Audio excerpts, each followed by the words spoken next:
हुकूमत ने सोलर सार्फिन को लाइसेंस से मुतालिक बड़ी खुशखबरी सुना दी है। नेपरा ने 25 किलो वाट और उससे कम के सोलर सार्फिन के लिए लाइसेंस की शर्त खत्म कर दी है। तर्जुमान का कहना है कि नेपरा ने पावर डिवीजन की दरख्वास्त पर लाइसेंस की शर्त खत्म की है, जिसका नोटिफिकेशन भी जारी कर दिया है।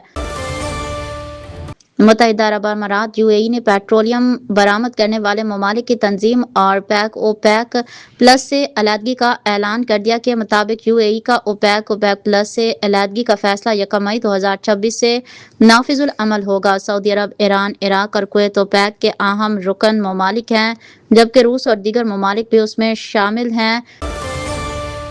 टीआईए की निजकारी में बड़ी पेशरफ्त हुई है और आरिफ हबीब कंसोर्शियम ने 100% शेयर्स हासिल कर लिए हैं। पीआईए की निजकारी में बड़ी पेशरफ्त हुई है और आरिफ हबीब कंसोर्शियम ने कौमी एयरलाइन के बकिया 25% शेयर्स के लिए 45 अरब रुपए जमा करा दिए, जिसके बाद आरिफ हबीब कंसोर्शियम ने 100% शेयर्स हासिल कर लिए हैं। तर्जुमान कंसोर्शियम के मुताबिक मुआहदे के तहत 45 अरब रुपए की बैंक गारंटी भी जमा करा दी गई है।